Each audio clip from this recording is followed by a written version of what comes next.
You found the coolest place to be, the PlayStation collecting sets, and come on, won't you sing with me? Welcome to the show.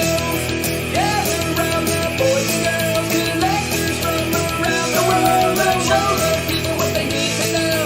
Welcome to the show. Gonna talk to guests, only got the best. Gonna put their knowledge to the test. Gonna laugh and eat, gonna live the dream. Gonna show you things you've never seen. Gonna sing the song to the break of dawn. Gonna run this party all night long. So come on everybody, let me see you dance. Get yourself ready for one more chance. You found the coolest place to be, the PlayStation collecting sets, and come on, won't you sing with me?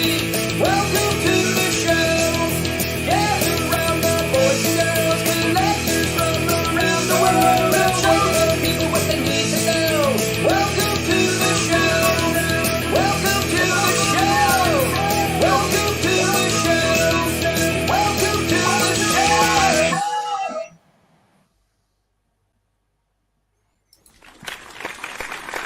Hey, what's up, everyone? Welcome to Season 2, Episode number 27 of the PlayStation Collectors Podcast. And tonight, we've got Charger Mike on the show. Welcome to the show, Mike. How you going? All right. Thanks for having me, guys. Yeah, it's really good to see you, man. And we've also got dStreet back as replacement host for the night. Joe's out with Nice. work too, so dStreet's coming back. So welcome back, dStreet. Thanks for having me again, and happy to fill in whenever needed. It's always good to see you. And Mike, tell us who you are, man. Tell us a little bit about yourself and a little bit about your collection. Well, I'm here I live here in the Midwest. I'm actually a transplant from Southern California, but I've been living here for 30 years now. So, yeah, it's been. I'm probably I gotta be probably one of your oldest guests so far. I'm guessing. So, if there's anyone older than 53. I don't keep track of everyone's ages, I'll be honest. So, All right. Well, yeah. So, I've been doing this video game thing for a while, and just been kind of collecting through the years. So, yeah, it's been a while. So, it's good to see you, mate. We've known each other for close to a decade now, so it's good to have you on the show. yeah, So what yeah. do you- You know, we go back quite a ways. I remember when I started first collecting for the PS3. I got on with the PS3 collectors page there on Facebook, and that's when it all kind of broke loose. You know, we started talking with each other and got to know some more people, and before you know it, it was just I was just buying games left and right, and it just got out of control, man. I was just having too much fun collecting. So, and and before I knew it, I was up to about 1,500 PS3 games. So, I think you nailed it on the head, though. It was fun, and like when we first started, that whole community was just so fun. Everyone was encouraging each other after seeing our pickups, and one person would pick up a game and they'd be like, "Oh, I got it from this guy, and if you guys want it, I'll sort you out with copies." And then we all end up with copies, and that was good fun. right, is the one guy. Well, the one guy that really got me going, TJ. He was the guy that just, he was just always breaking out with the cool shit. I'm like, oh my God, I gotta have that.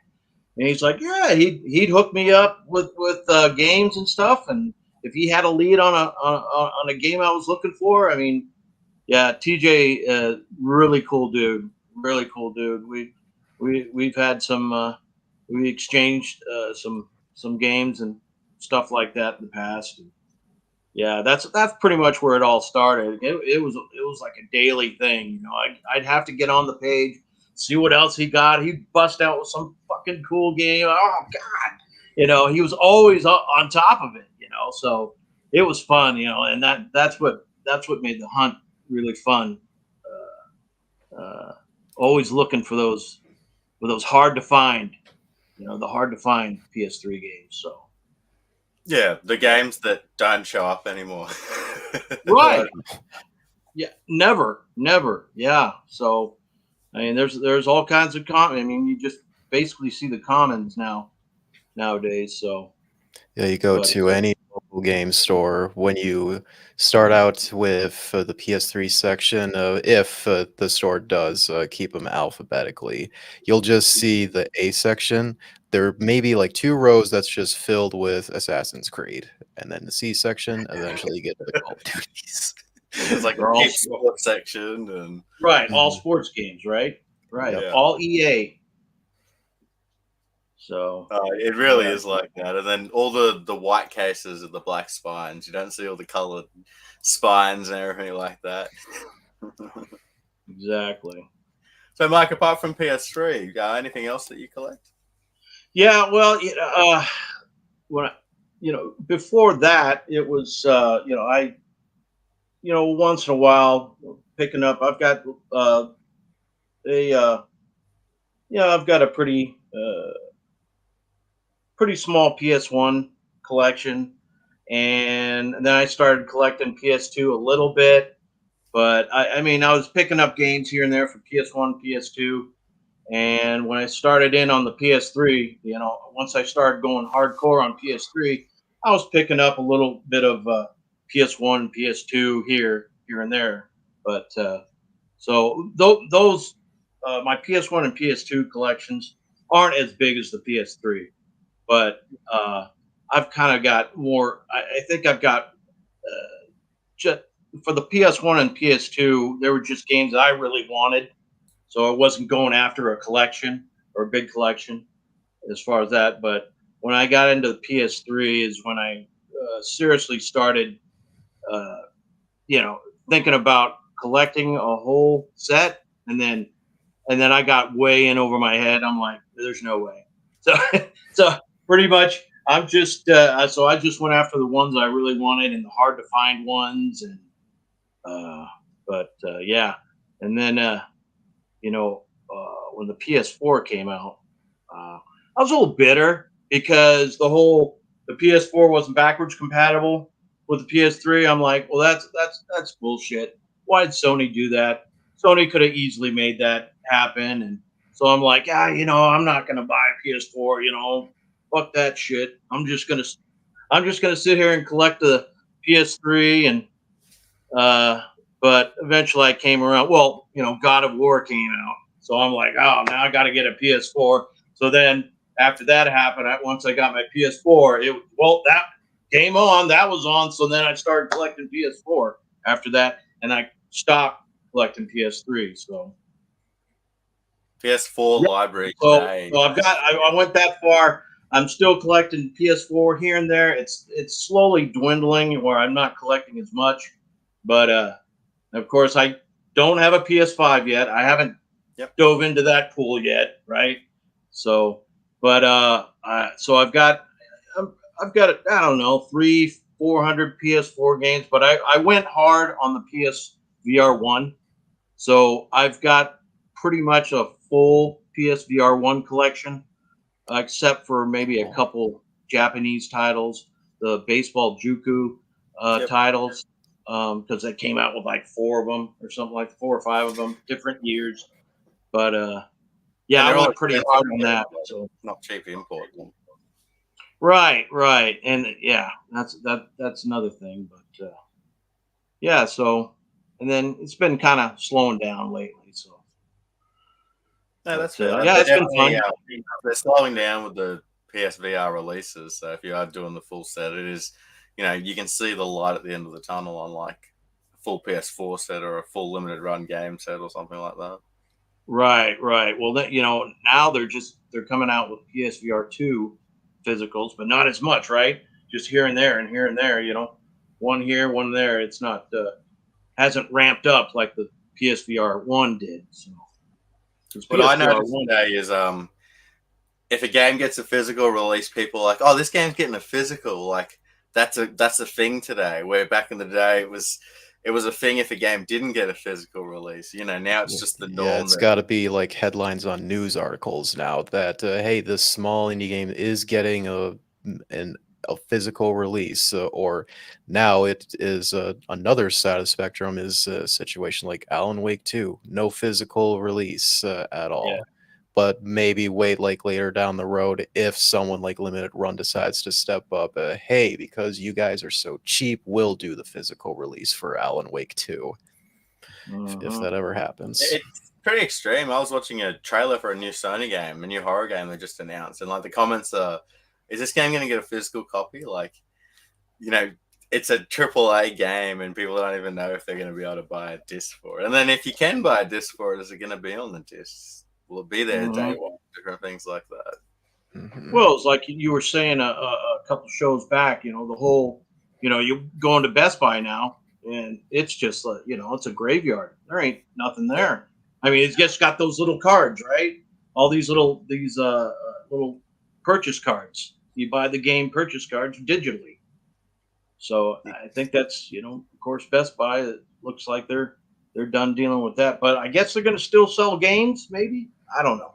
I know they're done with the movie thing, right? The DVD thing that they're done with, or Yeah, they're Yeah, done it it. seems like the start of early next year, it's mainly DVDs, Blu-ray movies, and CDs that they are stopped doing physicals of, but expect like video games overall will eventually get phased out at Best Buy. hmm, yeah. The last game I bought at Best Buy, I think it was like 5 months ago, Gran Turismo 7. And I went, I went and got Gran Turismo 7. That's only because a couple buddies wanted to race online. So I'm like, all right. So I raced out there to Best Buy, and I couldn't believe it. I mean, there was just nothing there. I mean, they had like a couple copies of Gran Turismo 7. And yeah, I was pretty shocked because it'd been a long time since I actually went into a Best Buy before then. Because, I buy most of my games online, so And it's yeah. easier to just buy games online. You know, you're getting a sealed copy. If there's a problem Oh, with yeah, it, it's just you can stupid. send Yeah, it back, and you'll get what you want because the buyer's got all the say when you're buying it online. that's Oh right. yeah. They've almost made that experience that good that we don't want to go to GameStop anymore. You don't want to line up and have to go out into public and deal with an employee and different things like that, which is crazy to me because that used to be the most fun going out buying stuff in the wild. Yeah, there was of like recently of people just been starting out say like threads of saying, so what do you guys prefer, physical or digital? When the digital pros come in and they are like daring us to say like, why is a physical better than digital? Well, there's plenty of reasons why physical is better, because it's not just the idea of, hey, I own this game physically on a disc, and nobody can come into my house and take it away from me unless you got a burglar coming in, of course, which hopefully doesn't happen. But if you say like it is like a game, say like tomorrow, Spider-Man 2 and Super Mario Wonder is coming out tomorrow here in the States at least. If some stores they are going to have like midnight launches, you go to those stores, you like interact with many different people that they are just as looking forward to the game as you are. You may potentially make friends there. Who knows? You're making memories at the end of the day if you go to something like this. And also, if it is like an older game that is no longer being printed, you find it in a pawn shop, and yet it's a game that costs how much on the secondhand market, and you picked it up for $5. That's all memories right there. Like for me, Yeah. is when I picked up Africa on PS3. It didn't have the manual, but it was the case and the disc for like $5, and you know how much that goes online these days. Mhm. Or like that Yeah. Barbie game, you'll never find that online for the price you found it. That'll just never happen because Yeah, I'm never gonna get that lucky ever again. Yeah, But that who was knows? I crazy. do live very close to Canada, so who knows that it'll randomly show up in a random pawn shop around me if I'm the first one that sees it. spot on. But I think it's a generational thing. If you talk to a 20-year-old kid, it's hard to convince them that physical is better than digital. In their heads, digital is the way forward. I don't think they've grasped the concept behind you know, I can sell my video games if I need to, and it's money, and Mhm. like that's a thing because I put the money in, I can pull it out. You buy Steam games for 10 years, guess what? Your Steam account, you can't sell that. I mean, you You can can't. No. illegally sell it, but you can't legally sell it. You can't just go on eBay and sell it and get money tomorrow. You can go on the black market and do it. But like, you know, you can with these physical things. They're not just it's not just a token you've bought, it's an actual item. It'd be like buying a real house or buying a virtual house. Right. It's I another think thing with I think the kids growing up nowadays, they just don't really care about that anymore. You know? or they just It's just don't it's understand. a whole new it's a whole new mentality. It's not like, Exactly. when Yeah. we were growing up. You know? So They just can't grasp the idea that these digital stores that they're buying these games from, you don't own it. You're just renting it in reality, because you'll still be able to like play this game, but until the digital storefront that you bought it from, when it goes away, and if that game is not downloaded on your system anymore, you can't get it anymore. So hope all of like the thousands of dollars you invested on PSN or XBL, wherever you buy your digital console games from, well, it's just those stores, of course, but kiss all that goodbye if your system dies or your hard drive / SSD dies in your systems. There's no other Your way to get account it. gets banned or something, Hmm. and yeah, you are spot on that they aren't aware. Like it's not an ignorant thing. They're just not aware of it. I worked in a pawn shop, and this happened probably 6 or 7 times that I had young 18, 19, 20-year-old kids coming in with their PS4 or their Xbox One going, yeah, I've got 50 games I've downloaded on that thing. How much can I get for it? And it's like, well, I'm going to give you the price of the console because that's not how it works. And like, they didn't No, know until you're explaining it. And it's you almost see him getting angry, like behind, oh, I've been ripped off. But unfortunately, that's how it is these days. yep. yeah, because like D was saying, I mean, you can buy, as long as you buy that game, you can keep downloading it. But when the servers go down or the network goes down, you've still got it on your hard drive. But if your hard drive dies, you're done. It's over. No more. You don't have that game anymore because there's no way to get it back. If your hard drive gets corrupt or something, done. There's no way to get that back. And like you said, because I right now I'm kind of in the mode right now. I'm still kind of trying to get all that DLC, that PS3 DLC that I missed out or I never bought. I'm still, it's a slow process, but I'm still chipping away at that stone, trying to get some of this DLC because it's just a matter of time now. The Xbox the 360 is closing down. PS3 is going to be right next to it.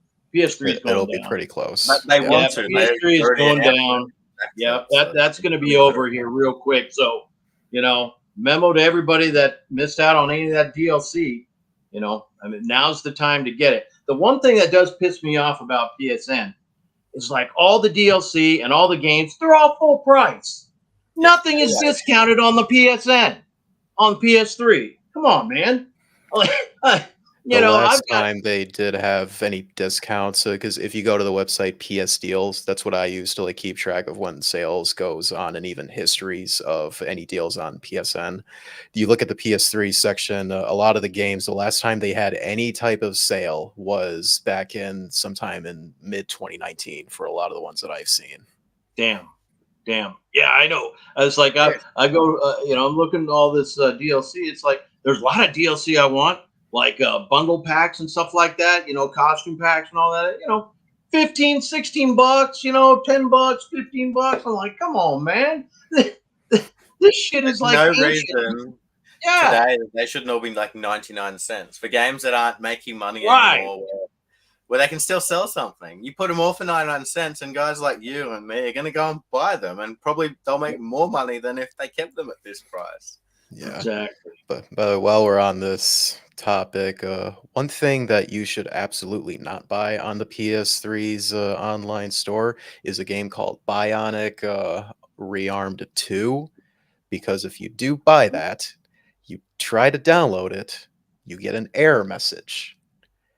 And it's been a known thing for like a year or 2 years that some type of DRM that Capcom put into that game that they no longer have their servers up or whatever it is to authenticate your license that you bought on the PS3 store. So therefore, this error keeps happening. I learned that the hard way. Really? Yes.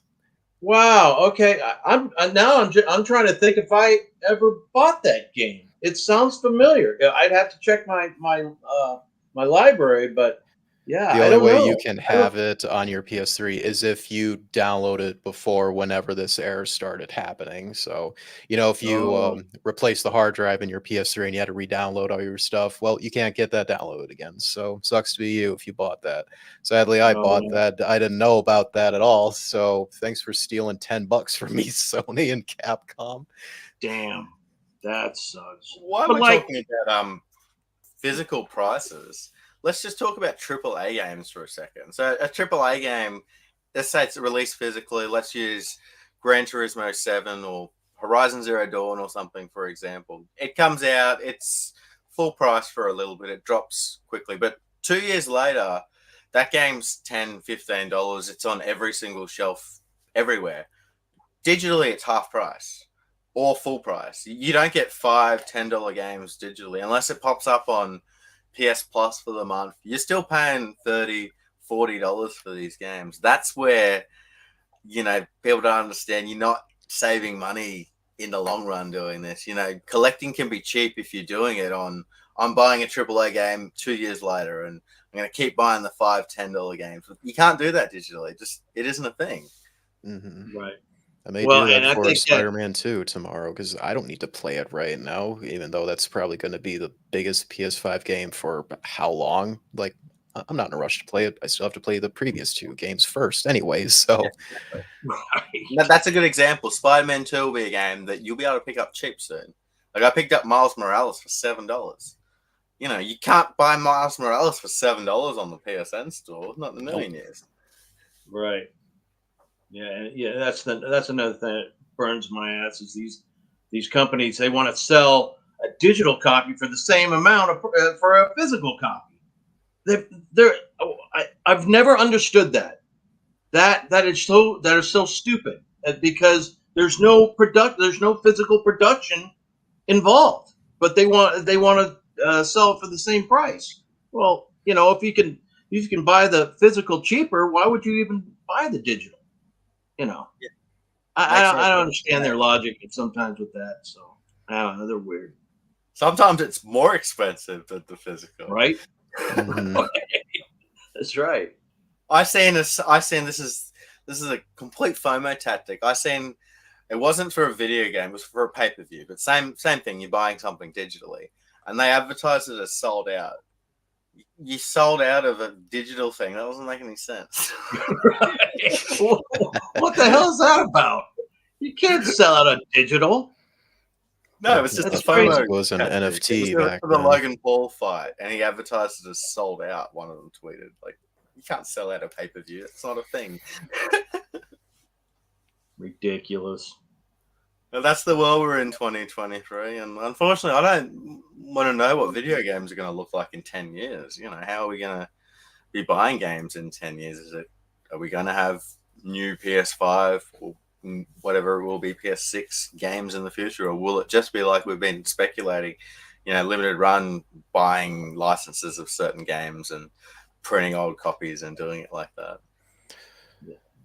Yeah, it's. I think it's good. We could just be all digital, all Steam. It's going to be all just Steam, Well, and then, like you said, these independent physical companies will be, making physical copies for different games.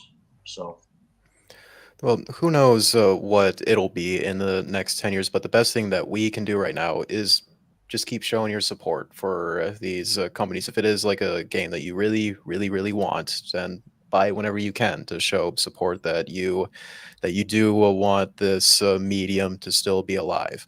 But let's say maybe like 10, 15 years later, who knows that there might be a sudden surge, not massive, but a slow increase of physical sales for games. And I compare that when we look at vinyl records. That whole field has been increasing every single year, that it's gotten to the point where it has outsold CDs now. And it's gotten to where there is a market for it now, and even big corporations that never like even bother printing CDs, they're printing vinyl because they see that market is slowly growing. Who knows if we'll ever have a situation like that for video games in the future, or where, say, like the current younger generations, they get older and they realize there's many other avenues in this whole industry to experience games, and they may discover that physical gaming might be something they want to get into. Who knows, that will maybe have a increase in sales for it. So it's going to have to be we'll have to wait and see how all parties involved handle this whole situation. But for us, like I said, all we can do is just show support whenever you can for the games that you want to buy physically. Records is a good example, because like records, they're not just bringing out old records, they're bringing out records for modern artists. Like an artist that released an album a couple of months ago on the Billboard Top 100, you can go and buy their record, which is cool because it brings in, young people can go and buy, their favorite Taylor Swift record or different things like that, and gets them into collecting, which would then maybe get them into collecting the older stuff. Yeah. And that's great for, collectors, right? Like, that's something I wanted to bring up too. If we do go down the road of, a digital video game world, well, the good thing is there's tens of thousands of video games that are already out there physically. I'm not really into collecting PS5, but I'm more into collecting for the PS1 these days. And the fact that there are many games to buy, I can focus more on going back into those older systems and buying those older games that I still want to own and different things like that. Yeah, that's even the PS1 is kind of out of control these days. You're right. Yeah, these days it can be one of the most expensive libraries you can buy, because so much of the most well-known games on that system are at least $100. So you add it up over time, the amount of games that you want to get on that system, it can very well be one of the most expensive systems you'll ever invest in today, sadly. Yeah, I'm glad I've got my PS1 that I have, because there's no way I'd be able to afford it now. There's no way I'd be able to go after the PS1 games that I have now. There's just no way. We've also got to remember that the PS1 came out in 1995. So, we're at that age where people who had a PS1 are hitting that age in their life where, they have dispensable money and they want to buy things that make them nostalgic and things like that. So that's why the PS1 prices are so expensive. You're going to find in 10 years that it'll be exactly the same for, GameCube, PS2, Game Boy Advance, maybe even moving into the PS3 age with, kids that grew up with these systems going, hey, I want my childhood again. And, when you want to rebuy your childhood, you don't really have limits on how much you want to spend, because nostalgic is something that it's like a drug. You want that nostalgia. And that's why I see PS1 going so crazy today. Nintendo 64 is the same. N64 is crazy today because it's so nostalgic for 30, 40, 45-year-olds to go back and buy games that they had as a kid. And it's just so hard to emulate 64, right? Isn't that just because I know I've got a Raspberry Pi, and I've got a 64 emulator on there, and it just runs like crap. It just doesn't run well at all. Some of them, you can kind of play them, but a lot of stuttering and the sounds choppy or sounds cutting out, and so it's always been. I think 64 has always been kind of notoriously hard to emulate. So to get 100% accurate emulation, you're right. Yeah. When it came to say audio problems, well, that can fall back to because they decided to go with cartridges at the time compared to CDs, which obviously is much superior for audio quality. But there's also, it's something with how the system handled anti-aliasing, or something, other things with how it handled its graphical fidelity, that it's just hard to really emulate properly, especially when it comes to like reflections. Say, like for example, in Ocarina of Time, whenever you pick up like a ruby and he holds it up in the air, the way that like, it reflects around that I know is like really difficult to emulate correctly. That's why when you play through emulation, it just looks really off, you know. Even when Nintendo themselves ports it to other systems, you can tell it just seems off a little bit. So even like Nintendo themselves have issues of trying to nail it 100%, you know, compared to their NES and SNES libraries, which how can you screw those up? Look at the complaints behind the GoldenEye port. You know, one of the best games of all time, and they can't port it because it's just it's one of those things. It's always going to be played better than N64. And that's the one game that I wanted to play on this emulator, and it just runs like shit. You know, I'm like, God damn, the one game. And it just, it's all choppy, and the frame rate's all jacked up. The frame rate was always just ridiculously low back then too. Just right. We're just so used to every game 60 FPS, or for my case, many years I was playing on PC, so I was already at like 144 FPS for all my games or above. And just going back to the N64, it's like, oh my god, this is just not fun. It's not comfortable playing it as much as I did back then. You know, I never had an N64, but it's a trip. But then again, you realize they did design the games with that frame rate in mind. That's why, for like a good example, games like Donkey Kong 64, if there's some sections where if you have the frame rate set to like 60 FPS, it's more difficult because like the way for like how fast the enemies can attack you, it's just difficult to react to fast enough to get out of the way. Well, if it was running at a lower frame rate, the game was running slower, so that way it was easier. So, like slow motion mode or something. Yeah, exactly.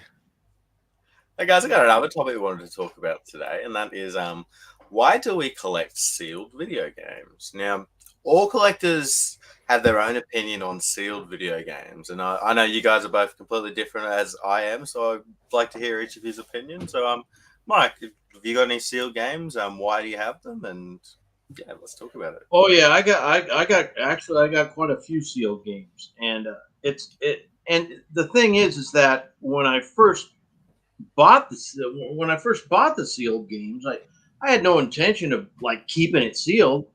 You know, I figured I'd get around to playing it sometime, right? You know, but I just wanted a nice copy. That was the deal, because I bought a lot of jacked up used copies, you know, and I'm really freaking anal when it comes to my copies. You know, I want nice cases, I want nice manuals, nice discs, not scratched, right?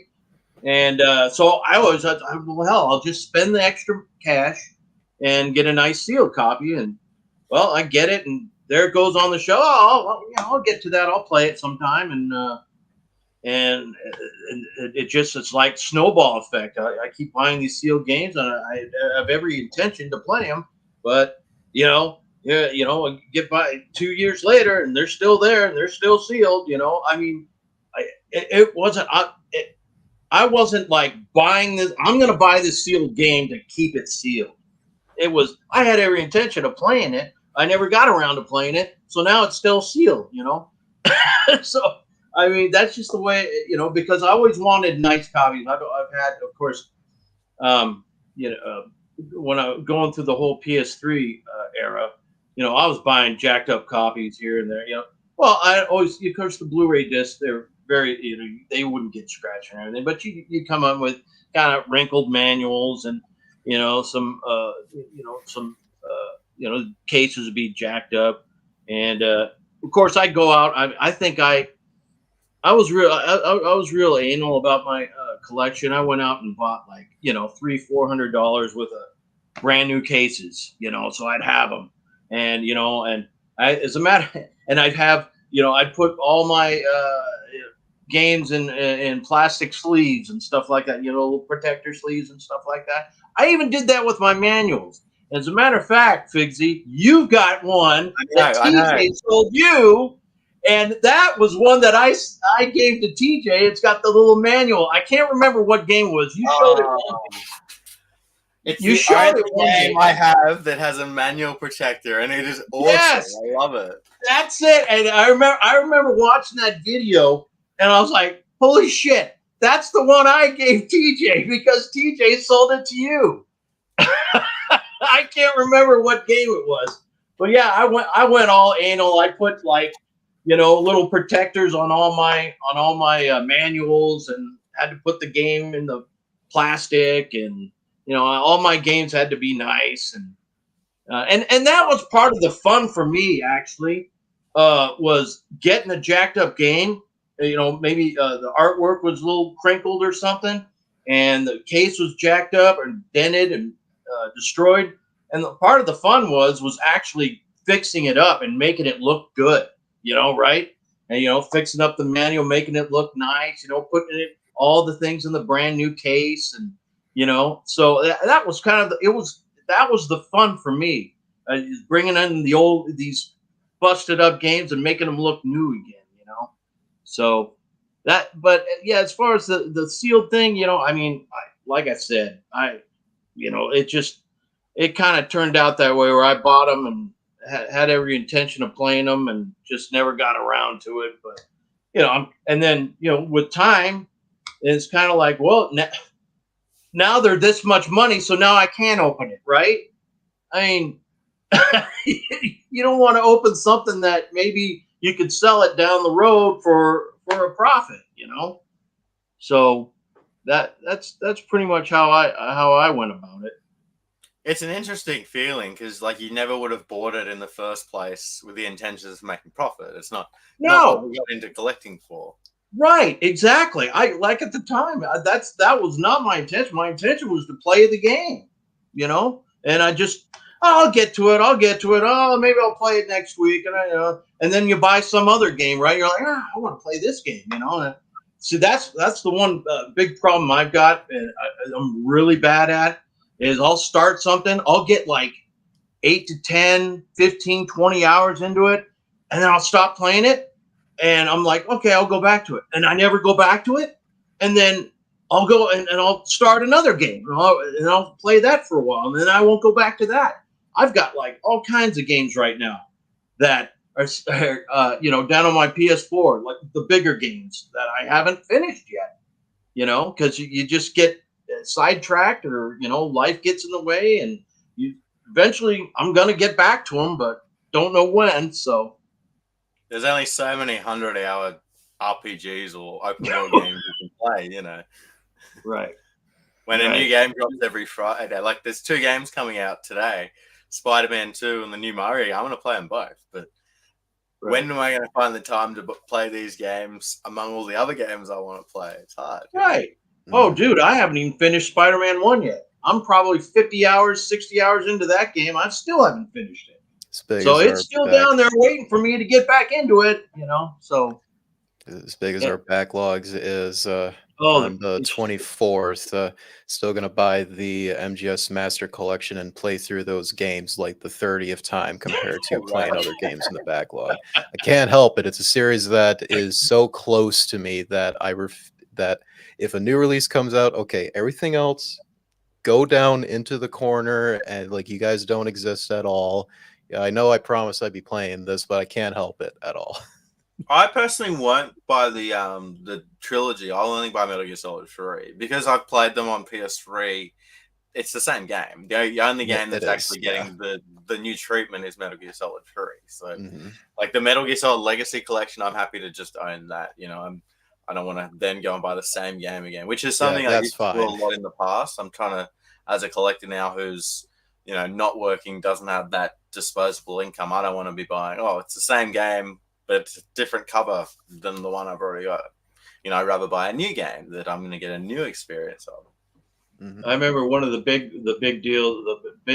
biggest complaints about that whole new deal was there was no MG4, Metal Gear Solid 4, right? Everybody wanted 4 because the only way to play 4 is on the PS3. So it might come in Volume 2, possibly, if they are going to make that possibly next year. So it's like that, but I also want them to include Snatcher in Volume 2 if they ever do make it. Because I don't know if you ever played Snatcher or know about it. There is literally a character in that game called Metal Gear, and it's the Oh, it's the little robot. It's the little Yeah. robot, the Mark Right. II from MGS4. That was a complete reference to that, as well as Gillian Seed, the main character. His like look and that tan trench coat. That's what Old Snake wears at the start of Act 3, I think it was, when he had the face Oh camo. yeah. That whole chapter and Mark II, obviously a direct callback to Snatcher. So if they include MGS4 in Volume 2, I expect Snatcher to be there. It's nuts. So that way we can have a very affordable way to play that game officially. That'd be Hopefully. nice, wouldn't it? That'd be amazing. Wow. Yeah. People have been hamming and hawing about that deal, having let Kojima releasing it. I guess it would be Konami to release the rights to that game. Yeah, because To they get own reprinted. the Yeah. IP for it. Yeah, that's There's- a fantastic game. I've Because of actually the way got. the relationship ended, it's going to be complicated regardless if they want to do it or not, which is the problem. Mhm. But yeah, there's so much money behind that series that we're never going to get a new one. But I'd love to see them done properly. You know, God, a my full camera remaster sometimes. of Metal Gear Solid 4. You know, without the PS3 looking orangey screen the whole time. That would be so fantastic. Oh boy. It's just a brand new title in that series. It's not the same at all without Kojima. Like, it's his series. He has done so many different fields of work in every single game. Like, look at the credits. How many times his name appears in different sections of the credits? He does a lot of work, not just because he's like the director. He puts his input in so many aspects to it that how is a new entry going to be the same when it's not a Metal Gear Survive thing, you know? I was just about to mention Metal Gear Survive. How bad of a job they did on a new entry. Like, it was terrible. But Death Stranding 2, I'm looking forward to. I know Death Stranding 1, a lot of people didn't love it, but it was a great game, and it had the whole Kojima. You could tell it was his vision because it was weird. Yeah, you could tell it was definitely a game made by him. Or I hope people will at least appreciate that a game like Death Stranding exists with the amount of funding a game so niche like that. It was made and it got fully released like that. So hopefully, like, yeah, you didn't like the game, but I hope you appreciate the fact that a game on this caliber exists and it's getting a sequel too next year, possibly. But Moving back to Seal games, I wanted to share my experience on it. So, like Mike, I'd never started out by buying Seal games. I've probably got a quarter, maybe a third of my collection of Seal today. But like Mike, I was just collecting PS3 games, and once I bought all the games in my local store, you went online to buy your games. And at the end, towards the end of the PS3 life cycle, games were cheap, and it was the fact that you go on eBay or you go on these stores and you could buy a copy for $15, $20, or you could buy a sealed copy for $21, $22. It wasn't like you're paying brand new price for these sealed games. They were practically the same price. So rather than, risking getting a damaged manual or a case that isn't perfect, I just buy the sealed one, put it on the shelf. And I used to open my games when I first bought them. I'd open all my sealed games because in my head, there was no reasoning not to have a game sealed. Games were meant to be played. I didn't understand the whole collecting sealed games for investment purposes or different things like that. People didn't talk about it back then. Anyway, I didn't get to one game changed that for me. And Mike, I think you got affected with this game too. So TJ brought up a game that was the Gran Turismo HD concept install disc, and it was expensive. And there were copies online. They were like $150, or you could get a sealed one for $200.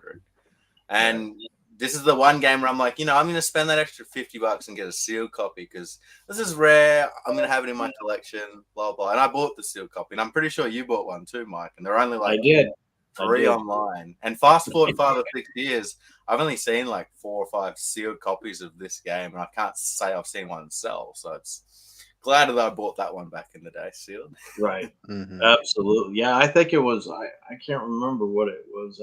Was it 125 or 150? Somewhere in there. It was 200 Australian, so it was probably like that American. Where it was, it wasn't too much more than the used copy. You're paying like $150 for a used copy, right? $200 for the sealed copy. So that's right. I think we all bought our copies at the same time. That was so funny. Yeah, and it was funny because this game we didn't know if it existed like prior to us all owning it.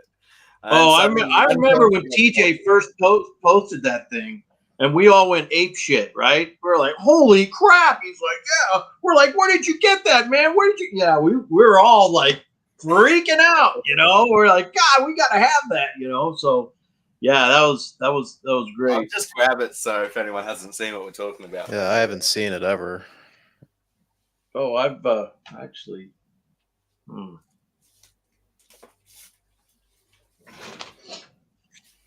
Here it is. So it is quite special, this. So it's a cancelled Gran Turismo game.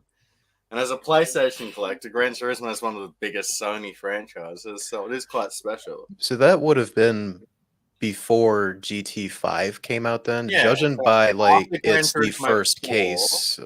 The idea was to make a HD Gran Turismo game for the new system. So they brought out this at a convention in Japan. It was also on the PSN store.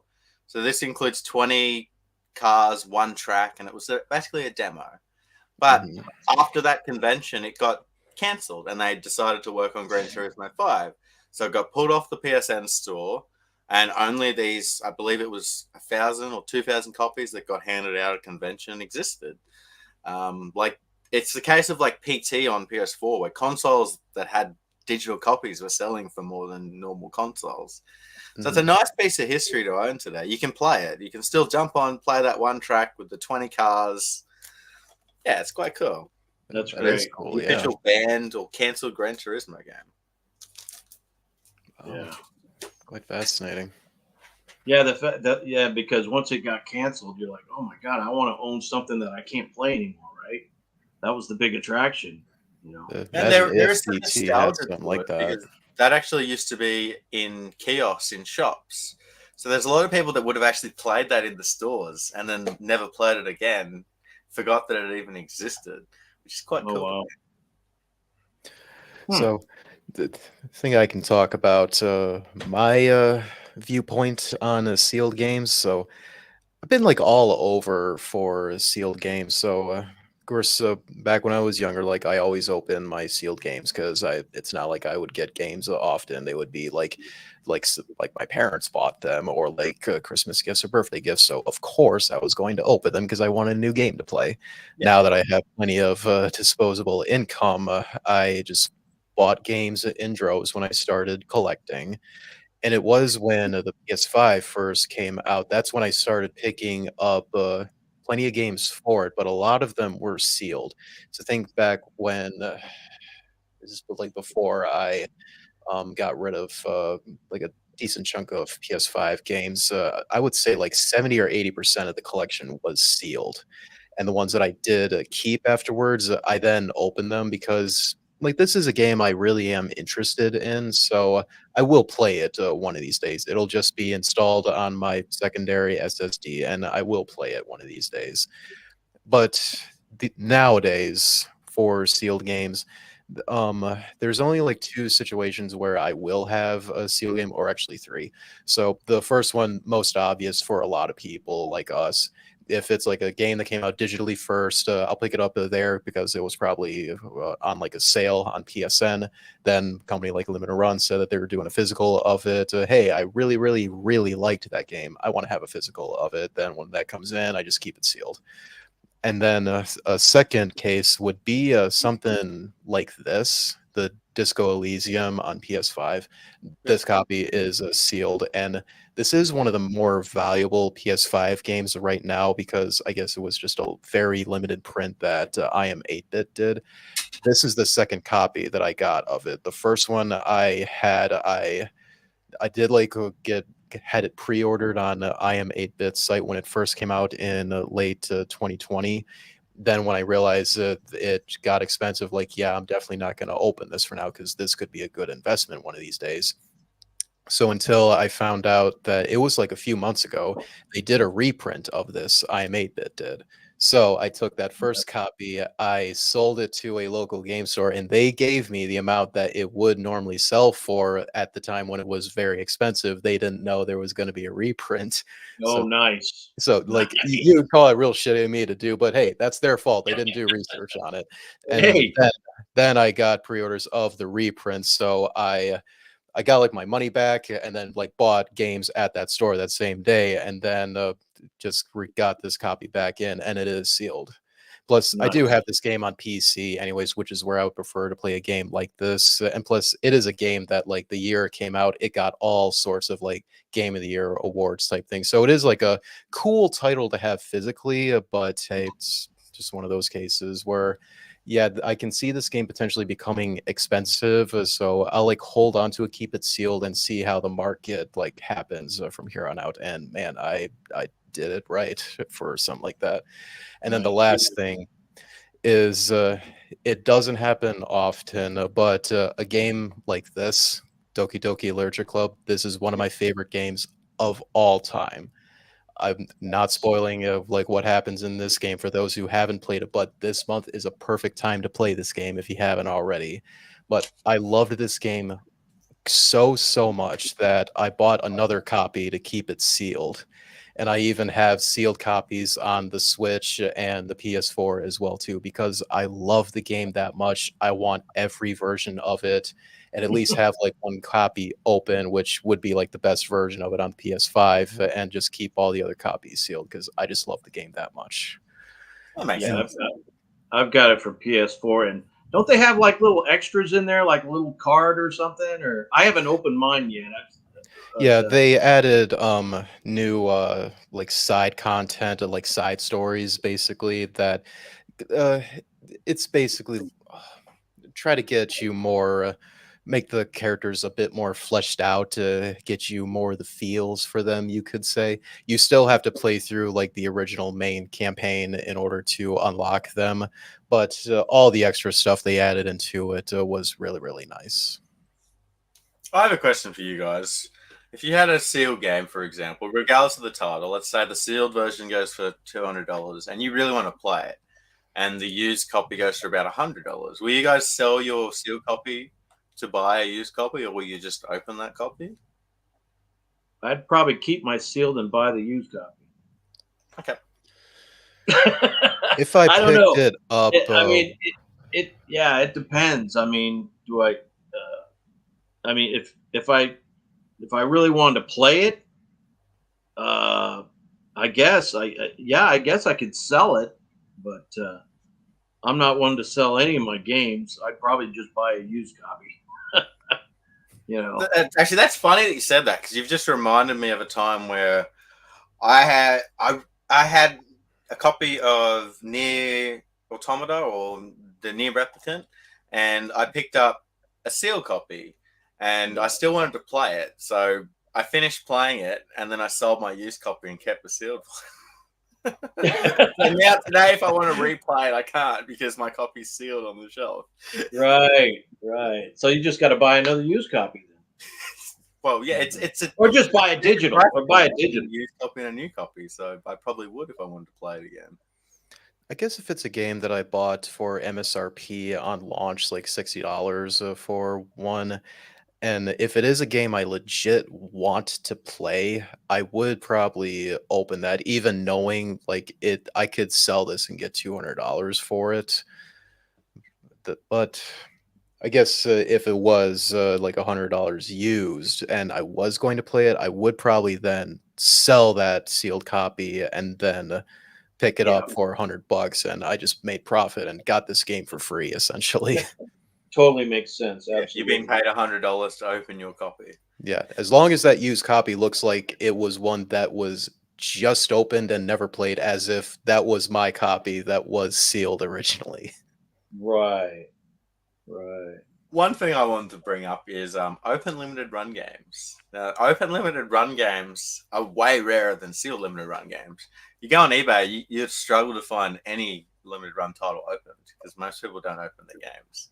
So because of this, the price of open limited run games is basically the same price as the cheapest sealed copy online, which I find is quite interesting. That And is. like, especially that mentality, like I've got to keep these sealed. Where I've opened a few of my limited run games, and now I'm selling a few of them, and I'm selling them for the same price as the sealed copies, maybe a couple of dollars less, because it's the only way to get that game. Like it's Nice. not, doesn't make it a cheap game. because it's open. Where if you got a AAA game, it's done 100,000 copies, and only 100 are sealed and 99,000 are used, then the price is going to be way different. But I find that whole limited print thing interesting, that we all keep our limited run games sealed, but the price is about the same between the used ones and the sealed ones. Love how you bring this up because for the last month or two, my local game store, they've had limited run games in on PS4, and they were all opened. My camera's not working again. I hate this thing so much. Microphone And- sounds fine. That's all right. Yeah, at least that is good. If that was screwed, then oh my god, I'd feel horrible for you guys. But and for like the prices that I paid for them at that store, they were going for like what people would suggest on like price charting. So they were much cheaper compared to if I bought an open one online on eBay. And I find it strange, like they seem to like get them in. I shouldn't say often, but like they get them in enough at a regular basis to where I'm like really confused of like the people bringing that stuff into the store to get rid of. you I'm sure like you people, you did your research on this to pick it up because you really want it, and no, you're just suddenly getting rid of it, and it's open too.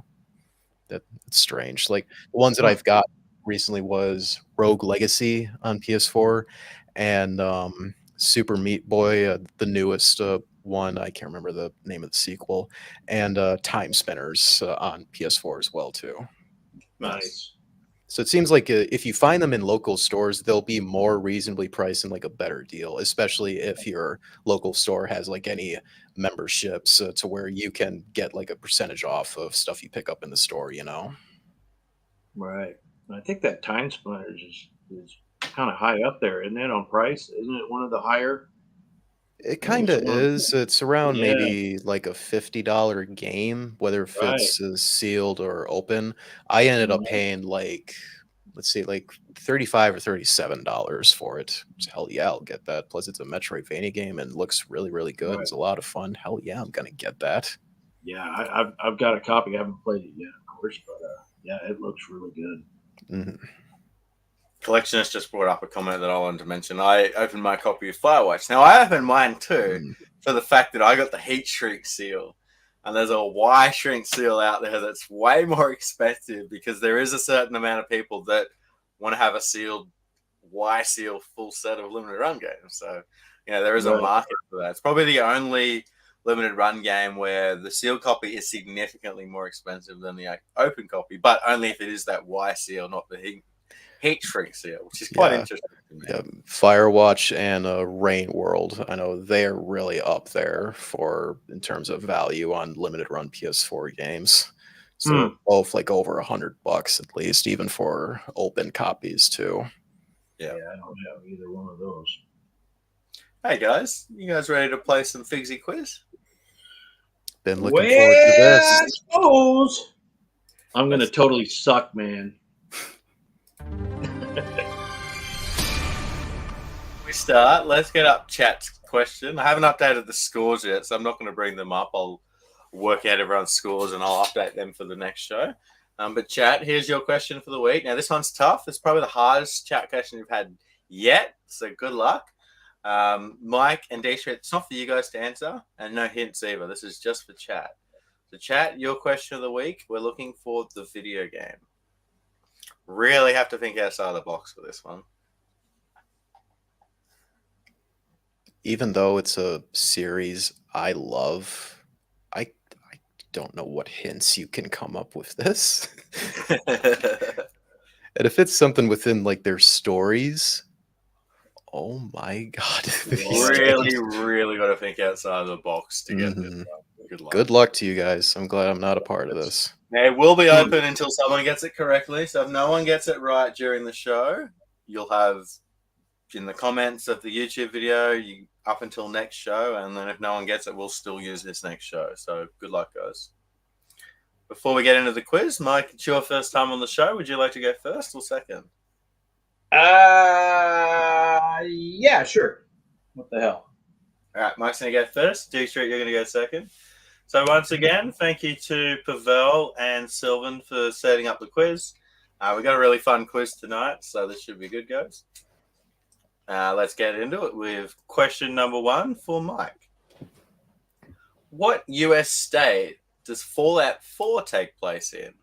Is it Nebraska, Massachusetts, Maryland, or Kentucky? Well, I know it's not. I know it's not Nebraska because I live right next to. There's no way it's that one.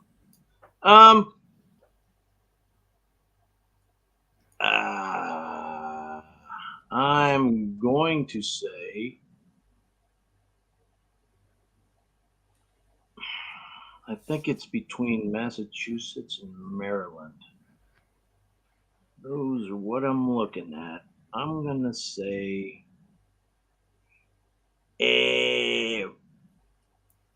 Maryland. Incorrect. Damn. dStreet for the steal? I'm gonna guess Kentucky. Incorrect. So it was Massachusetts, and we did have Boston in the game. That was the hint. I was so close. Almost did that. Almost. Yeah, you had it, Mike. You just went the wrong 50-50. I know. Damn. All right, moving on to question 2. dStreet, this one's for you. What country released PlayStation postage stamps in 2003? Was it Denmark, Croatia, Hungary, or Poland? I'm gonna say Denmark. Wasn't Denmark. Mike for the steal? I'm gonna say Poland. Correct answer was Poland. Oh, all right. Well done. All right, moving on to question number 3. Mike, this one's for you. I'm going to show you the Japanese cover of a PS3 game. You have to tell me what game it is. Oh, wow.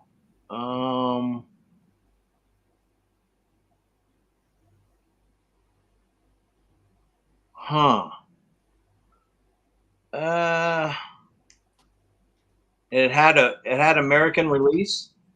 It did have an American release.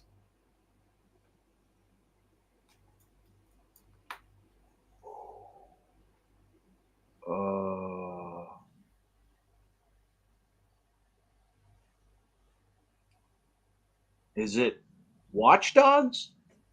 Not Watch Dogs. Good guess, though. dStreet? Judging by the PlayStation Move banner, Ooh. I'm gonna guess Time Crisis Rising Storm.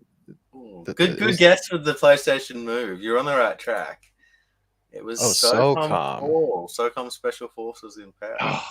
And before we move on to question 4, I have a bit of an announcement because we don't just have a correct answer, but Mario has been the first person to get to 5 points, and he will win himself a prize by correctly naming today's game as Neo. Tough, but he named it when it used each Final Fantasy game's letter corresponded with its order in the alphabet. So, well, Mario, send me a message, and I will organize your prize, man. Congratulations. You are the winner of Figsy's quizzes for the guests. Well done. Holy crap. For the viewers. That's impressive. That guy's good. So, guys, we will be restarting the quiz for you guys in chat. We will do a new format. So stay tuned for the next podcast for that. And, send me a message, Mario, and I'll organize your game, man. Well done. All right, moving on to question 4. dStreet, this one's for you. What country is this God of War collection from? That is...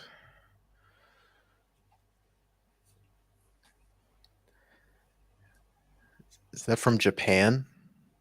Incorrect. Mike? Oh, man, I should know this.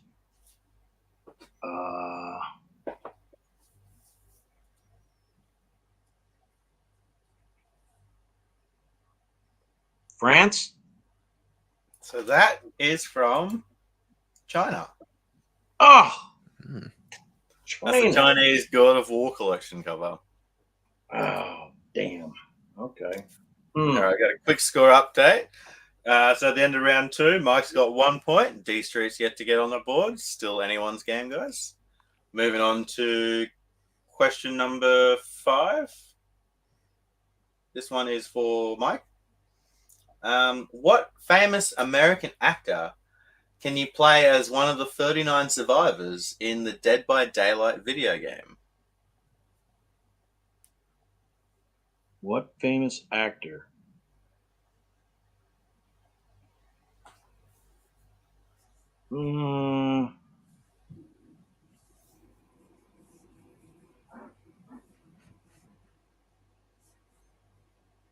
Hey, Mario, just send me a message on Discord too, man. That'll be the easiest one. What famous actor?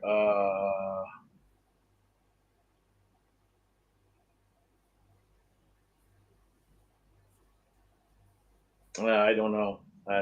I'm drawing a blank. I don't know this one. Pass it over to dStreet.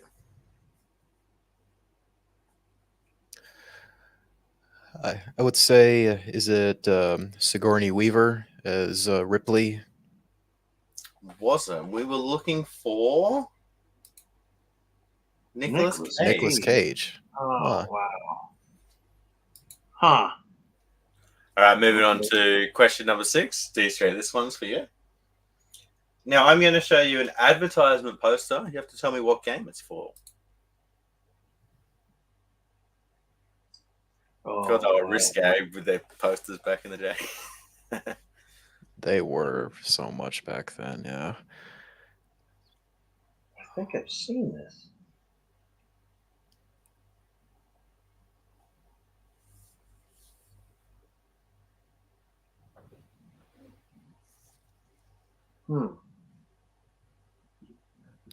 It is a PS1 game.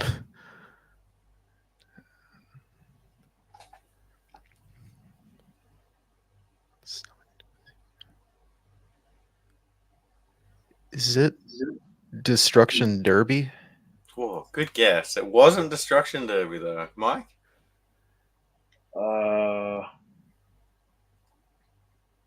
Twisted Metal? Also a good guess. The answer we were looking for, though, was Wipeout. Damn. That's completely different than what I would expect Wipeout to look. Huh. Was that like the first Wipeout game? Yeah, I'm pretty sure it was the It first has to Wipeout be, game. which was a launch title for the PS1, believe it or not. I think in some countries it was. I'm moving on to question 7. So this round will be our picture round, like chat's question. So, Mike, here's your photo for the week. I'm looking for the video game.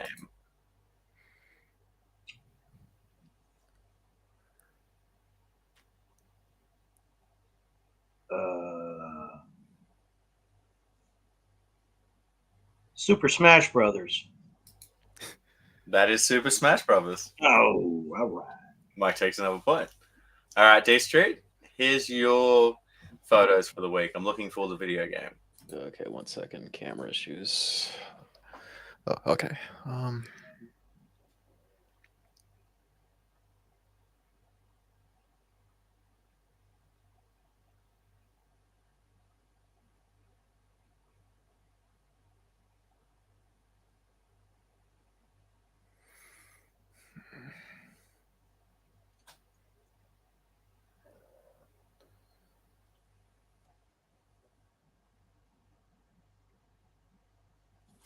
So off with this kind of thing.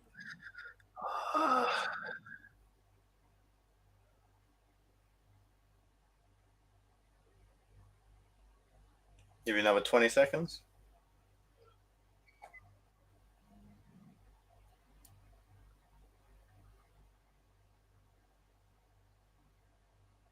I have no idea. Mike, go ahead and guess it.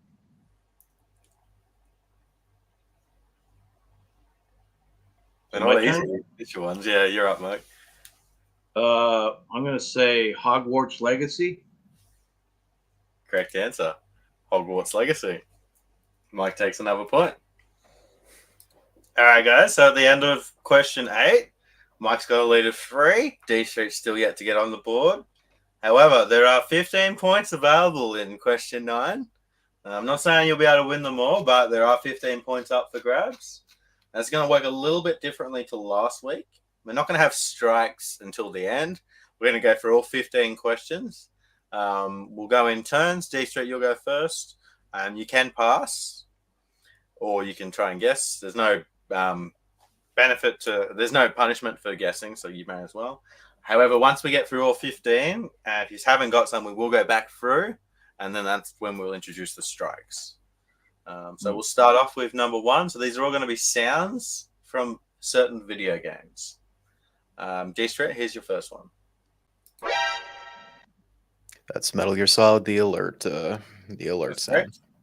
Mm-hmm. All right, Mike, here's your one. Hail to the king, baby. Oh, Duke Nukem. That's correct. All right, dStreet, number 3. Donkey Kong Country 1, When You Die. Correct. Mike, here's yours.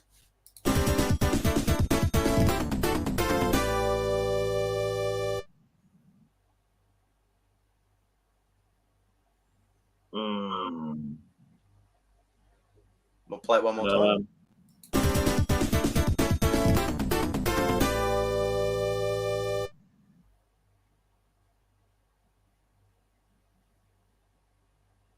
Is that Mario Kart?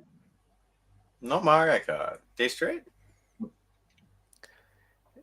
Is that from Sonic the Hedgehog? That is the sound you get when you clear a level in Sonic the Hedgehog. Oh, Nice. I don't play Sonic games, but that sounded like it'd be from it. All right, question 5. dStreet, this one's for you.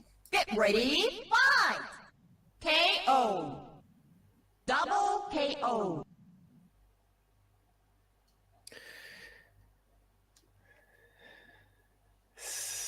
Is that from Guilty Gear? Good guess, but it wasn't from Guilty Gear. Mike? Would that be Virtual Fighter? Not Virtual Fighter, so we'll come back to that one. All right, question 6. Mike, this one's for you. Do a barrel roll. Do a barrel roll.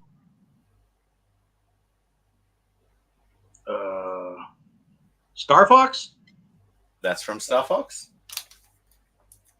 dStreet, this one's for you.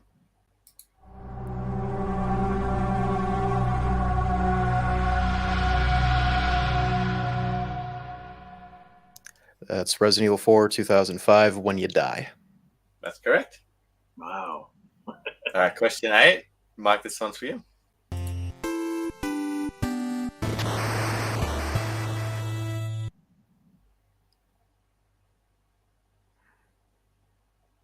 That's isn't that Contra? That is Contra. Correct. Yeah.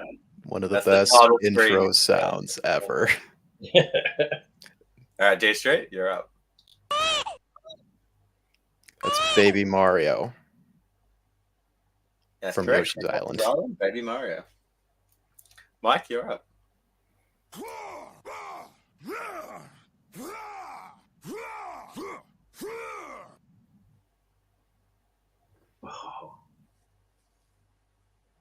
We'll play it again.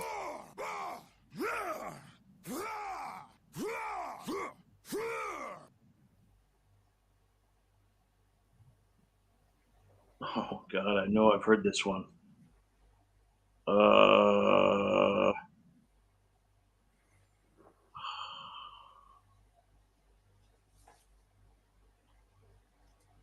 Is it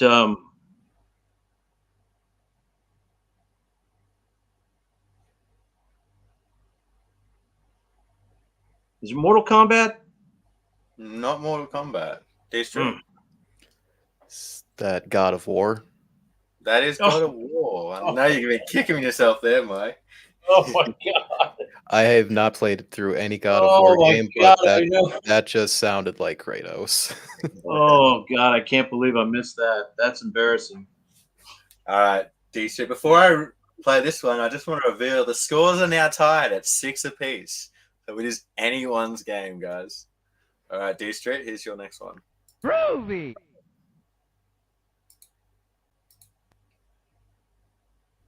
movie.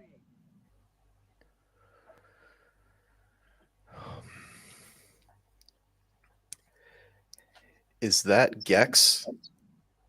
It's not Gex. Mike? Earthworm Jim.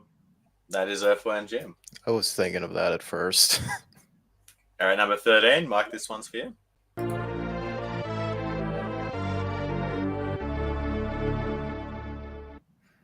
Oh boy.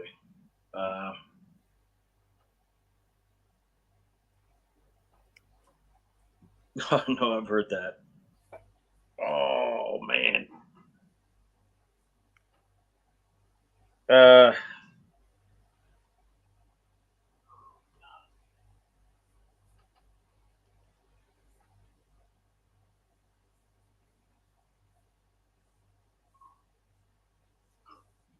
Is that Legend of Zelda?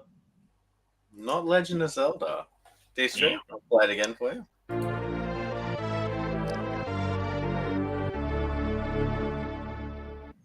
This used to be my notification ringtone, which is Super Metroid when you get an item. Dated. I know. The scores are now tied at 7 apiece. dStreet, here's your next one. That's from Super Smash Bros. That's correct. Mike, here's your next one.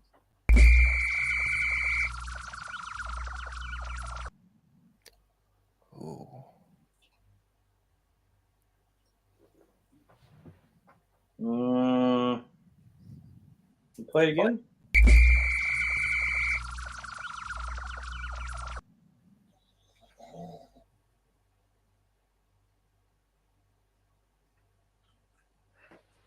Oh man, I don't know that. I don't know. Pass it to dStreet. Is that Pikmin? That is Pikmin, correct. Wow. Another series I haven't played yet. All right, so we're going to get back to Mike. We do now have 3 strikes each, and we only have 1 question left to answer. So you each have 3 guesses on this one, starting with Mike. Get ready, fight! KO. Double KO.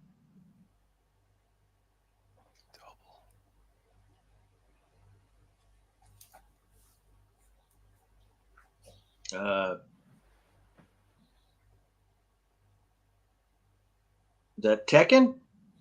Not Tekken. dStreet? Is that Marvel versus Capcom? It's not Marvel vs. Capcom. I think he's both got the genre. You just need to guess which franchise it's from now. There's Mike? so many fighting games series out there.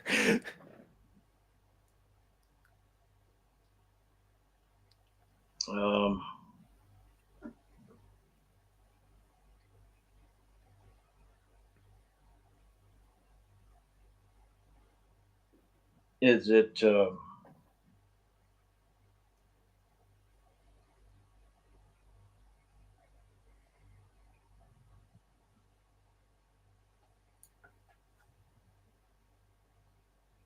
I don't.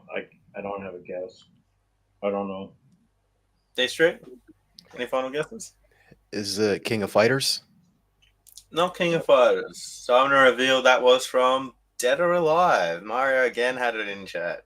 Yeah. That However, would this be week's guess. winner, with a score of 9-7, goes to dStreet. Well done, dStreet. Congrats, man. Thanks. All right. And Mike, Congrats. thanks so much for playing Figure Quiz. Good job. Good job. Always It's fun, just these to quizzes. show how important that final round is now. You can be leading the whole way, and it just doesn't Mhm. matter. Is it 0 to a major comeback? And again, You do that big in the final round. congratulations to Mario for getting 5 correct answers over 5 consecutive or 5 weeks. You've done really well to name them. They've been really tough. So well done, Mario. That was so clever for those Final Fantasy ones. Like, Yeah, that was. I was thinking it would have been Crazy. something within like the stories for each of the games, but no, it's just in the title for the Roman numerals. Hey, you're thinking Yeah. outside of the box, right? I was thinking the 4 boxes had something to do with 4. I don't know. You guys got any games you want to show off this week? Oh, yeah. I've got a. I guess I could show a few. Yeah, you start, mate. Okay, well, I guess I'll show a couple of my recent pickups, I suppose.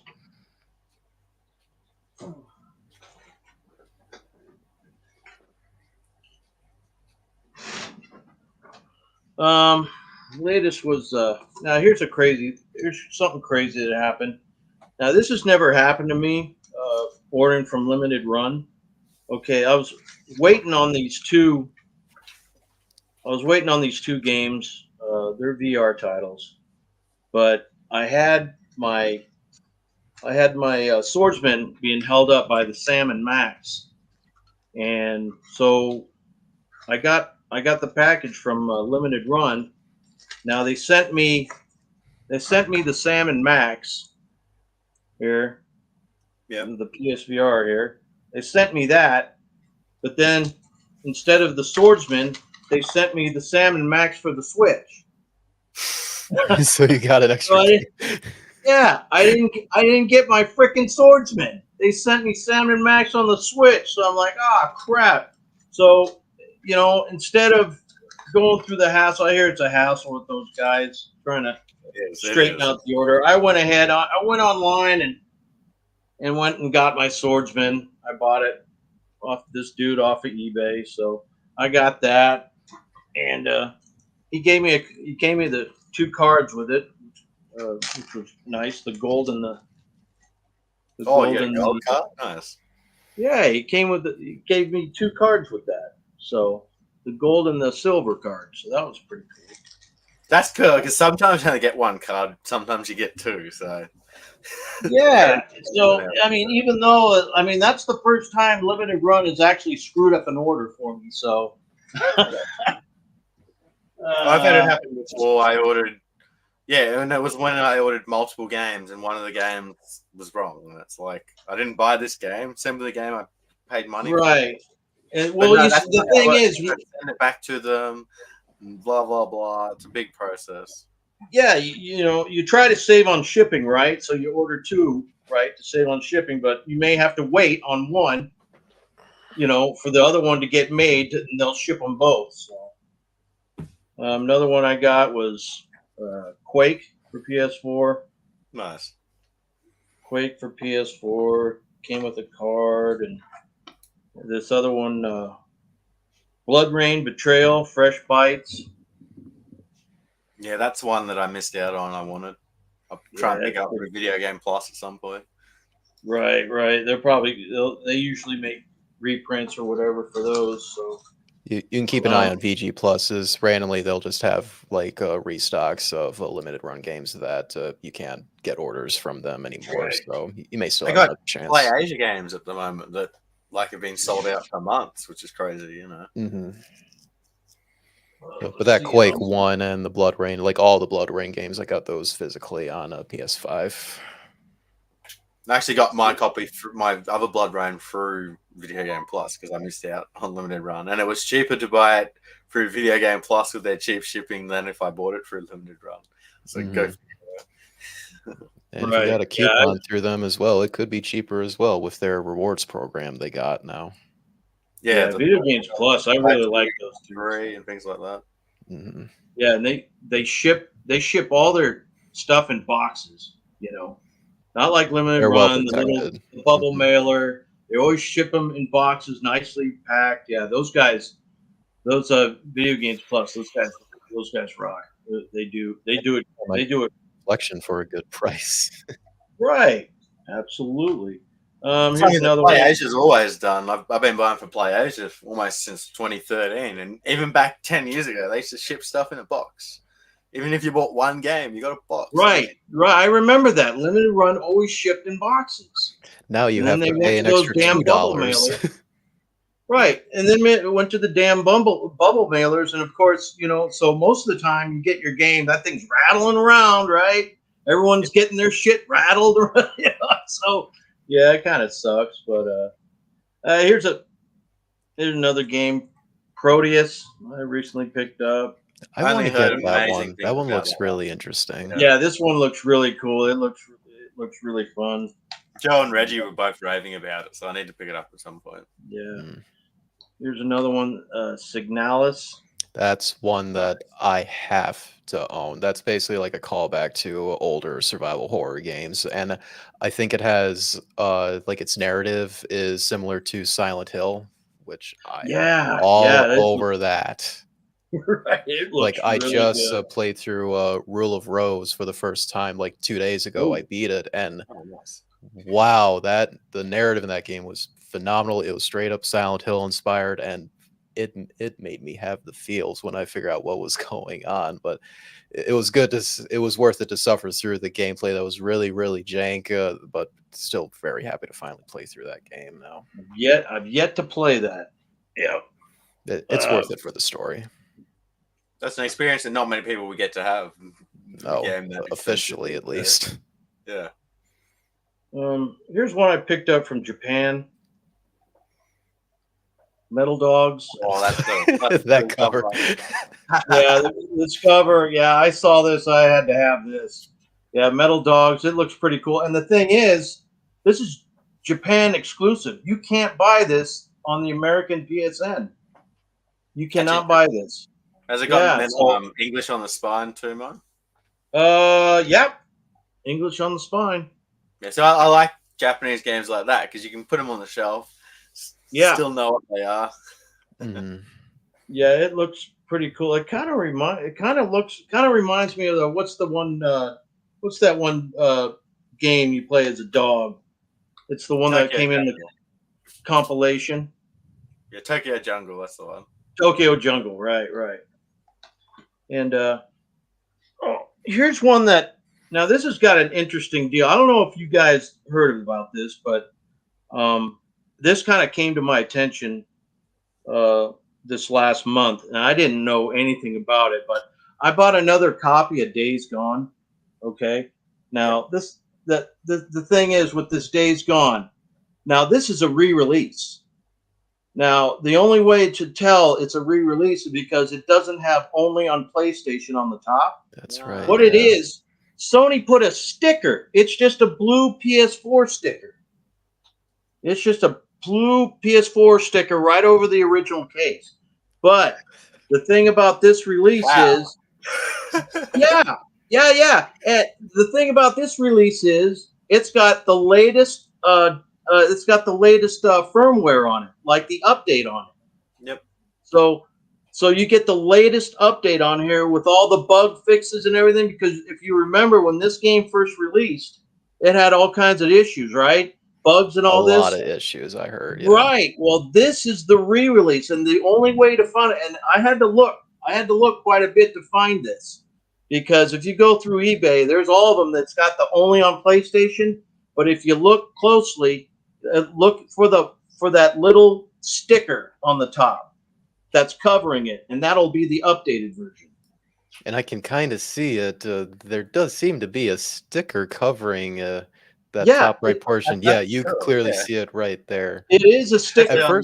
At first, I thought is because hey, it's no longer only on PlayStation; it's also on a PC as well. But that's You can so really see it weird. there.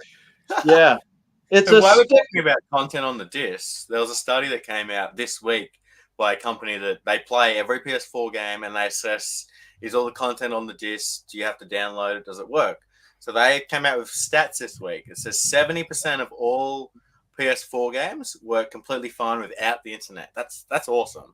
16% work fine, but they're missing minor content, so they recommend patching them. And then 14% of games require mandatory downloads or are online. It mightn't sound like much, but when you want to talk about 14% of like 3,000 games, you're talking like 400 or 500 games. It's pretty crazy. Yeah, and most of the games that fall into where the whole game is on the disc would be like indie releases. The ones that require downloads is like garbage, like Modern Warfare 2 or the soon-to-be released Modern Warfare 3. Like, they're not going to have anything on the disc, because they did that last year with COD, and I haven't bought a COD game since Advanced Warfare like a decade ago, because screw that company. Today, those numbers look good, but what worries me is we're still in the PS4 life cycle. That 70% is going to drop down to 50%, 30%, 20%. We know it's coming. Look at just today got announced that, and this is crazy. WWE 2K22, the online servers are going down.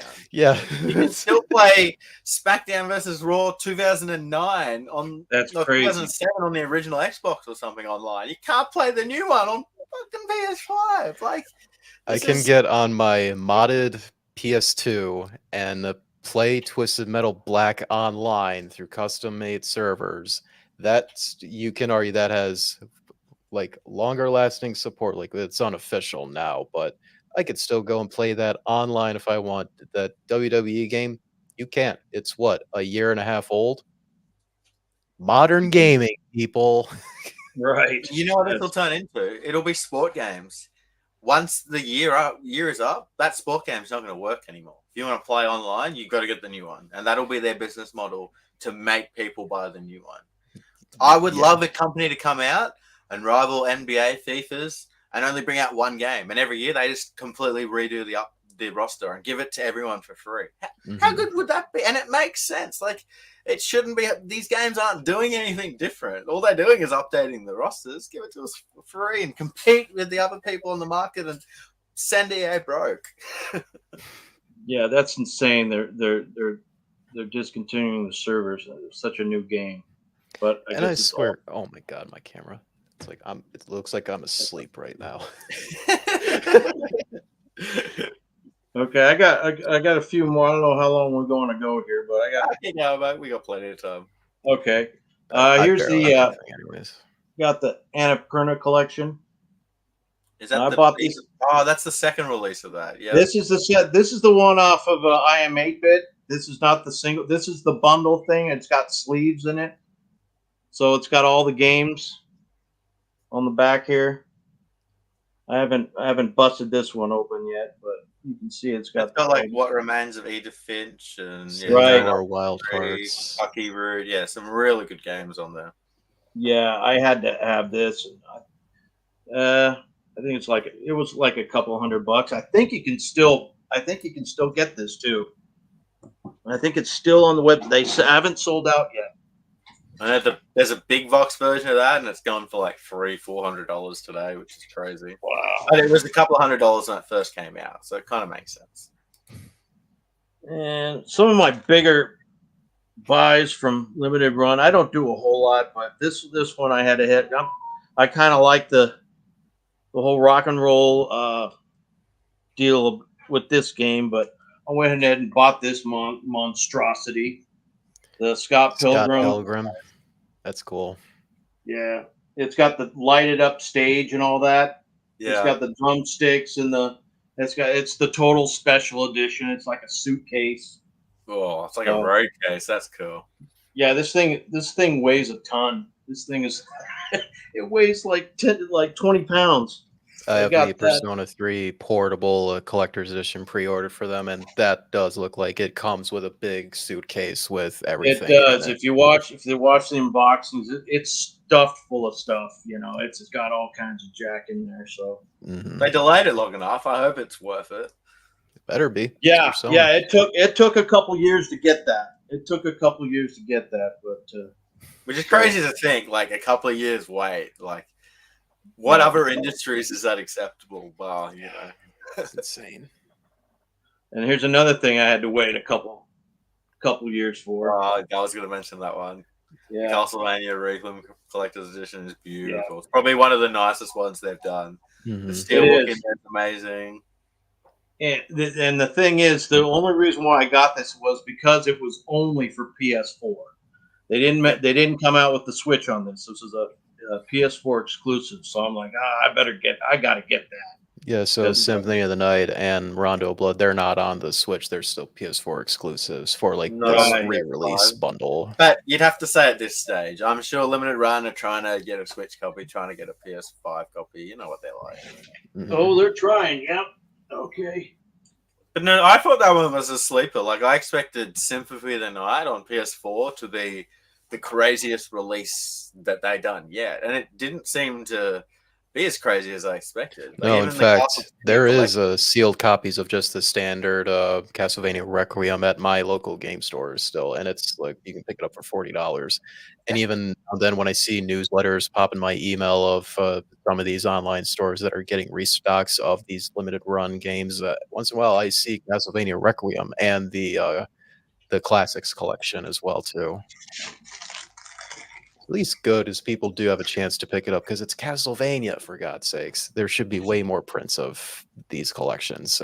It's kind of sad limited run are the only ones that did that, but Well, I know in America you guys can pick up a Castlevania Greatest Hits for under $150. But if you want to play it in Australia on PS1, copies go for $500. yeah, that's the PAL version you have. It's one of the most expensive PS1 games you can buy over But there. it's expensive for a reason because it's an amazing game. Like, you talk about people in their 30s and their 40s, their favorite game. Half of them are going to say Final Fantasy VII. The other half will say Castlevania Symphony of the Night. Yeah. On top of that, Symphony of the Night, when it first came out, it didn't sell well, unfortunately, even though it was a Castlevania game, but it wasn't heavily pushed compared to other games because it was a 2D game, and Sony at the time, they were heavily pushing any 3D-based games, of course, because it was brand new at the time. They wanted to really push the tech, so Symphony of the Night just went under the radar for quite some time, but it is nowadays loved game. Stands up on the greatest of all goats. Mhm. But that's the thing. Standing the test of time is such an important thing for video games because it can be an amazing game, but if it doesn't hold up in 10, 15 years down the line, that's how people will remember it. But if you take 79, if you told me when I first heard about that game today, if you had told me it released like a few weeks ago, I would believe you. It holds up so well, as all 2D games normally do. Absolutely. You got anything else to show us, Mike? Oh yeah. I got a few. I'm gonna bust out a couple of heavy hitters here, bud. I would love to see the heavy hitters. You know it. I know you'll appreciate this one. This one I've had for a while here. I got on a pretty good deal here. This is the I know you know about this one. Ooh, yeah. Dragon Guard 3 Collector's Edition. That's Dragon Guard 3 Collector's Edition. You could only buy this off the Square Enix store. So, and this actually comes with a physical copy. And the thing about it is the physical copy actually is different artwork than the regular release. It's got different artwork, so kind of makes it unique in that aspect. I always wanted the American version, having the PAL, but yeah, it's one of those things that if you didn't buy it when it was $500, you're not going to buy it when it's $1,000. Right. Well, I got it when it was still relatively, you could still buy it. I mean, even in the secondary market, I still got a pretty good deal on it because I got it before it got way out of control. So, of course, I got these two here. You know about these. Very nice. Both Rule- American versions for Rule of both- Rose. Yeah, both American. Nice. The light sucks. Are they sealed or are they just in your protective sleeves? No, these are open, but they're in really minty condition. I got these quite a while ago.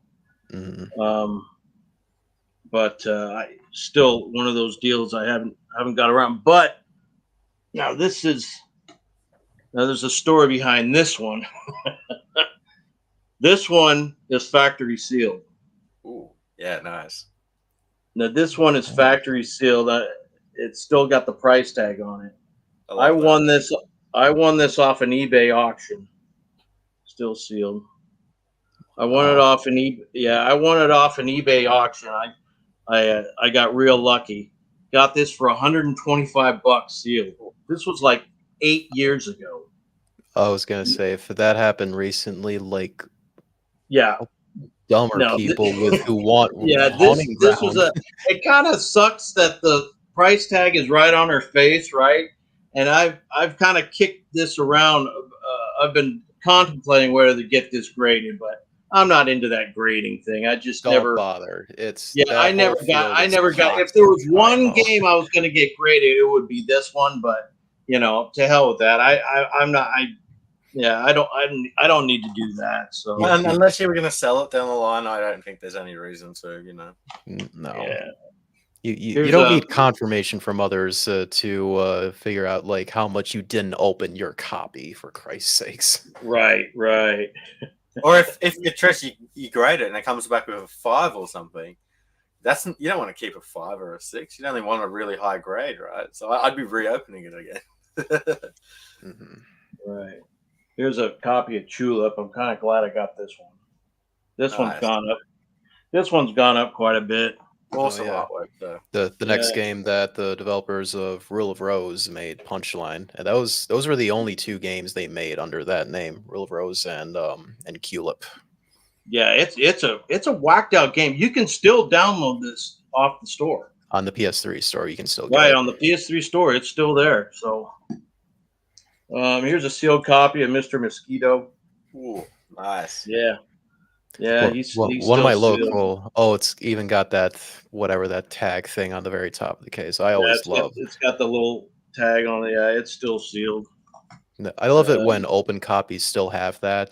That Right. people they just like did a perfect cut for where the case opens up and that whole tag is still there. My copy of Yeah, I like Skygunner those. has that still. Same with Xbox 360 games when they still have it on the spine and you can't even tell it's been opened. They've done it that cleanly. Hmm. Here's a sealed copy of Killer 7. Nice. That's cool. Yeah. Bringing out all the big games. Let's go. Yeah. Of course. Oh, here's. Yeah. I suppose okay. I got a story behind this. So, okay, I got a sealed copy of Lost in the Rain, right? Nice. And I kind of forgot I had this. At one point, I totally forgot I had this. So when another one came up on auction on eBay, I went ahead and bought another one. So now I got 2 sealed copies. Oh my God. I got it's 2. going for like $1,000 today, Mike. Yeah, I got 2 sealed copies of this because I totally forgot I had the one. I wouldn't have bought the second one, but I think I think at the time the second one was like $125 or something like that. So I mean, it was still within reason, right?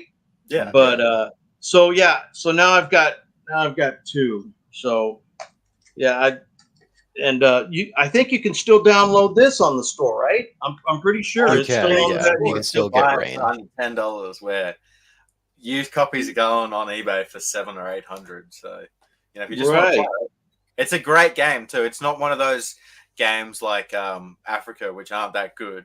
Lost in the Rain is fantastic. Like, it's expensive because it's great. Right. It's one of the rare times. Good. And of course, you saw this one. I posted this. Nice. It's a double pack. I was after this one for a long time. Me too. I I was finally, after so long. oh my God, it took me 5 years to find this, and one finally popped up, and I was able to. If anyone in chat's after a copy, one of my buddies has got copies for sale. So send me a message and I'll hook you over to the seller. Nice. Do they come on 2 separate discs or is it all on one No, disc? For It's that? all on one Manual disc. is actually split in 2. So it's a manual that Oh, has really? both of them on one. It's really Yeah. cool. Oh, that's cool. And it was it's only a South American exclusive, right? I'm pretty No, sure. it was a Mexican exclusive. Mexican exclusive. Oh, okay. I That's got you. weird.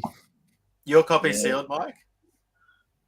No, it's not. It's not. It came in like minty condition though, because there was one on eBay where it had some real bad water damage, and it just recently sold, so someone bought it.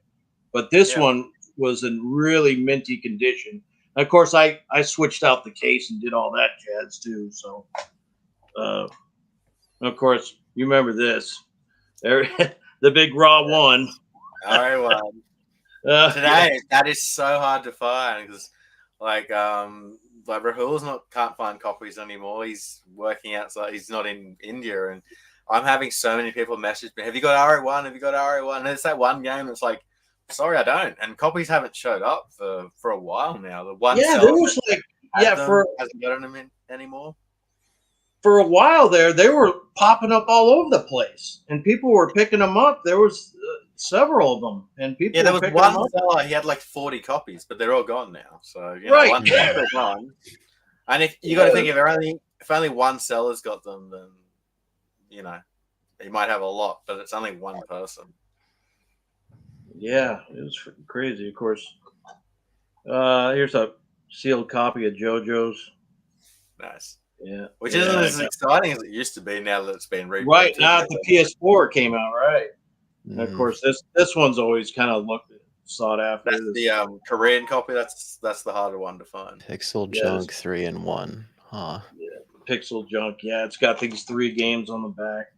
This So one that's was interesting because that's the only PS3 game that didn't get a Japanese, North American, or PAL release. It only got a Chinese, Korean release.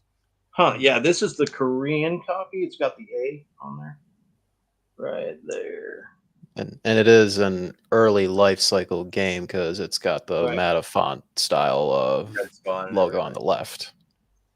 Right. I like that Monsters game. It's like a reminds me of like a tower defense type game, like tower defense balloons or something. It was fun. Oh, of course. Yeah, gotta have Aquanauts. Japanese copy. That's another one that is such a Asian fun English. game to play. It's really Mhm. relaxing. It's one of those games that you can just pick it up, play it at any time, and you're gonna have a good time. Yeah, I have the Japanese version of it, which is fine enough for me personally. That's fair. Yeah. You can still play the Japanese version. You know, all you're missing is the text, which is just information about coral and fish and stuff. It's not like you're missing out on much. No, not at all. And I don't have the Australian version, Figsy. I only got these 2. Not yet. Not yet. I only got these 2, and TJ helped me get these long time ago. So that's the 2 3D collections. So Are those like demos of games? No. So Yeah. they include 4 games. So you get Wipeout HD, Pain, Super Stardust, and Motorstorm Pacific Rift. And they're all on the disc, like all 4 of them. Really? That's cool. Yeah. Like I know I've seen that on your channel before, Figsy. Like it's possibly the rarest or second rarest game on the PS3 in a lot of countries. I just never knew about it. I still hold the Australian version as the rarest PS3 game. I know of 11 copies that exist, and that's right. in my I'd say opinion. it's the Australian version is probably the rarest next to what NBA Elite. Well, I've seen more copies of NBA Elite, so like that's a Damn. more expensive game, but I've seen more copies of it. So Yeah. All right. And I heard dStreet talk about this last podcast, and I had to say, well, that's the version I got when I got my PS3. You know, this one here. The MGS4. Nice. oh yeah, Yeah. So This is so when I got beautiful. my PS3. Now this was the backwards compatible. It had the four jacks and all that. So that was and basically the last run they did of that model Right. for the MGS4 bundle. And when that bundle sold out, they stopped making that version of the system overall. Right. And I remember when it first came out, there was like a little small window. And I remember when it first came out, I called all around town. I called like every store and everything. Nobody had them. And I came down to the last one, Walmart. Walmart up a ways away had one. So I raced up there and got it. Nice. And I never seen it again. I've never seen them again. So yeah, I went up there. I was able to. Yeah, I felt pretty lucky to get that. So, and it Especially still if you runs to get this it. day. Still Nice. runs great. Yeah, Yeah. it still runs great. Even though I usually use my Super Slim most of the time now. So Mhm. Maybe consider Right. getting it repaced to make sure it's still in very good shape for years to come at least. But then again, it's like one that I would try not to use it almost at all if possible. you're right, and that's what I don't think I'm ever going to use it again. I've got it covered in plastic, and I haven't touched it in probably 5 years. So Wasn't But old enough to have just an doesn't make income to sense buy to use it, and parents couldn't afford a PS3 at the time. So I unfortunately had to completely miss out on that. But whenever I have that much disposable income to buy random Metal Gear crap, that'll be on the list to consider. and the thing is, I usually don't have disposable income like that to buy a new system like that, but I think it just happened to. It was like right around tax time. I got my taxes back, and it was it was like June or July. I just got my taxes back, and I was just so for it just all came together. I was able to land it, so yeah, I was pretty happy about that. So Yeah, and then of course that's I've got cool. my I went and I got the God of War PS4, the PS4 Pro God of Mhm. War edition. Yeah, and I went ahead and bought a 8 terabyte hard drive. So I've got like 200 games on that thing, and it's still like not even halfway full. Mhm. So Nice, man. Meanwhile, my PS4, I've got PS5, I've got like 4 games on there, and if I want to play something new, I got to delete something to play. right. Now, don't they make external drives for the PS5 though, don't they? I mean, Yeah, but Yeah, you they're can still use any expensive. I'm not external gonna drive on the PS5. Just keep in mind if you use a standard hard drive, not an external SSD, it's going to slow down the UI of the PS5, which is why I want to consider getting a PS4 Pro just like the system, put in an 8 terabyte SSD when that's cheap enough, and then use that to play the majority of PS4 games. The only time I'll have PS4 games on PS5 is if it's those few titles where it is a PS4 game, but it has like an update for extra performance from the PS5. You know, those few games that came out throughout like 2019, 2020, what have you. So that's the only time I would use PS4 games on the PS5 because, yeah, I want to get that because this 8 terabyte external drive on my PS5, it just slows down the system, and yet hmm. the read write speeds that the system can do, at least like 5,500 megabytes a second, like I want to utilize that. I don't want to deal with 200 megabytes a second for everything to read, and I can start using the system. I'm thinking dStreet, like I'm probably better off deleting my games than having to suffer through like a slow UI. Mhm. It doesn't take long to install a game, and it's not like you lose your It progress. doesn't. I just like to have everything installed. And hey, if the day that a game suddenly disappears off the PSN store, I can't re-download it. Well, it's still on this external drive at least. That's my philosophy, at least. I got a couple of things I wanted to show you guys this week. Yeah. So I like to collect POW and NTSC, especially when there's differences in the releases. So one of them on the PS3 is North America got the Darksiders collection all on one case. So we've got Darksiders 1, 2, and the DLC on this. POW got the collection as well, but the POW collection's in a double pack. So the POW collection came with the two Okay. cases. And it doesn't have, and it does have the DLC. But yeah, it's just interesting to see how two different regions got two completely different releases. They're both really cool, but yeah, worth picking them both up. Nice. The- That's pretty common with these double packs in the North American. They got the flip door, right? You know, most of these double packs they got like that flip door. You know, where it's the 2 disc and one case. Like the Mass Effect collection and different things like that. Right. Yeah. Yeah. Right. You got anything you want to show off this week, dStreet? Let's get like 3 things I can show here. So one thing that I am waiting on a limited run is the last Shantae game on PS5, which is just Shantae GBC, because I have like this set here, which has like all the 4 games that currently have. Though I think they have shipped out just the standard copy of Shantae on PS5. Just I ordered mine alongside with the collector's edition of it. So as you know, like you have to wait till Yeah, we get everything the is next- ready to ship. But when that comes in, and hopefully by the time the statue or the figure that they had up for pre-order on Limited Run site to celebrate Shantae's anniversary, I have that pre-ordered. And if you remember, if you got all of the collector's editions of the PS5 Shantae games, they come with those acrylic standees that they will fit in this statue, and you'll make it look really, really cool. I can't wait to get that because I love Shantae so much. It's another one of those things like with DDLC, love the game so much that I buy multiple copies of it and have them sealed too. Do you buy the skateboards? No, I'm not into skateboarding at all. And plus, Yeah, you those gotta things be would take up. hardcore to buy those boards. I'm like, holy crap! Isn't there like They were 5 of them? interesting releases, weren't they? Like Those were so random that they had up there. My camera's not working again. My local game store has the one for Pirate's Curse at their store. I don't plan on buying that, but hey, the store has it.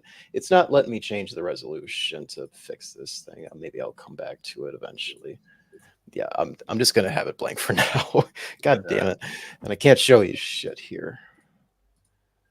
Gotta hate. Yeah, I think that little cardboard cover thing, I think that's going for like $50 on the secondary market or something. Maybe Yeah, the I- Switch version and then I is. decided that I wasn't going to collect all of them, so I sold it for $50 or $40. Yeah. I actually I got one of them cardboard cover things just because I thought it was cool. And it was only $10, right? But now you got scalpers selling them for 50. I'm like, bam. The Switch version is way more expensive, but Oh, the really? one other Oh. thing that I wanted to show, but technical issues because StreamYard's a piece of garbage right now.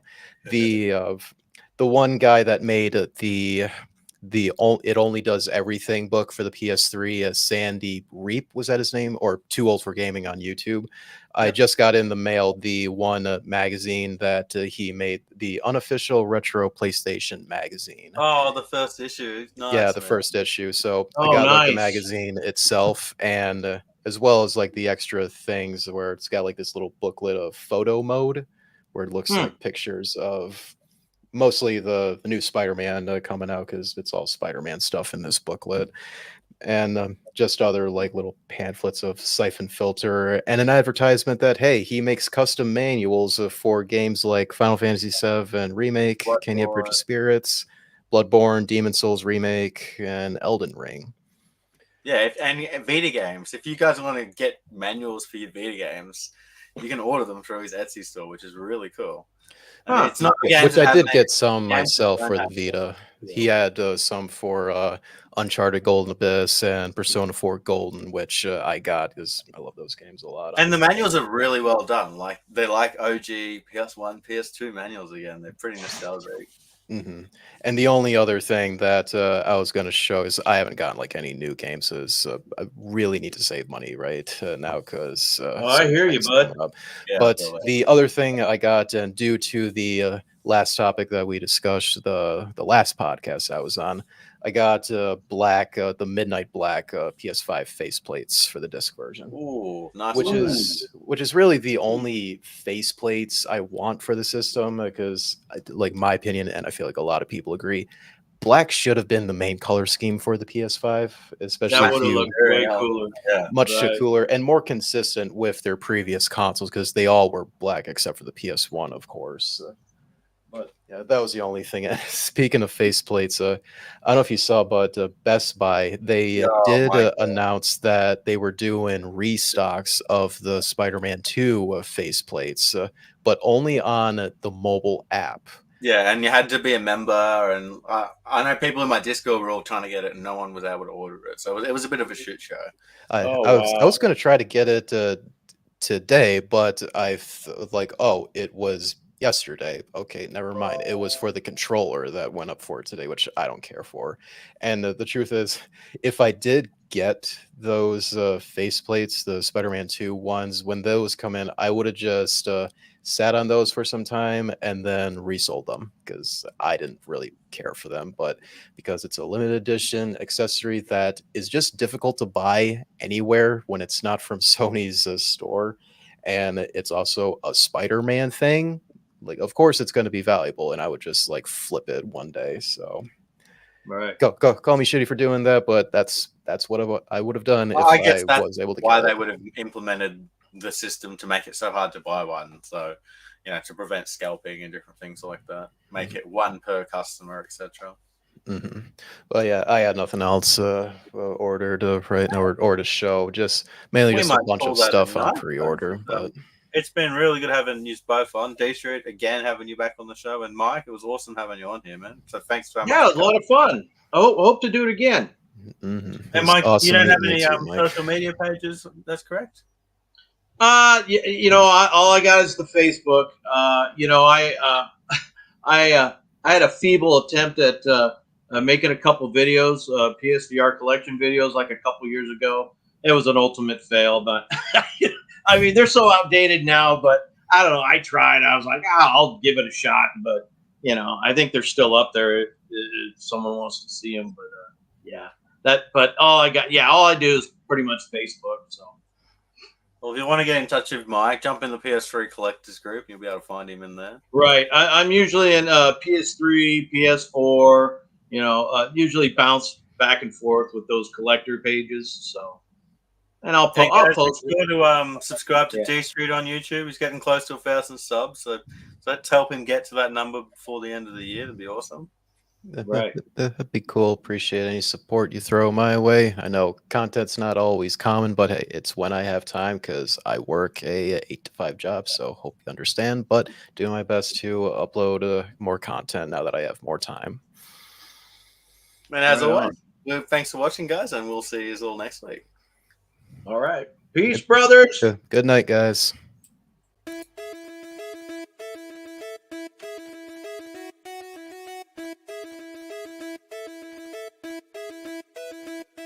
You found the coolest place to be, the PlayStation collecting nerds, and come on, won't you stay with me? Welcome to the show. Gather round the boys and girls, collectors from around the world. Let's show the people what they need to know. Welcome to the show. Gonna talk to guests when we got the best. Gonna put their knowledge to the test. Gonna laugh and meet, gonna live the dream, gonna show you things you've never seen. Gonna sing the song to the break of dawn. Gonna run this party all night long. So come on, everybody, let me see you dance. Get yourself ready for one more chance.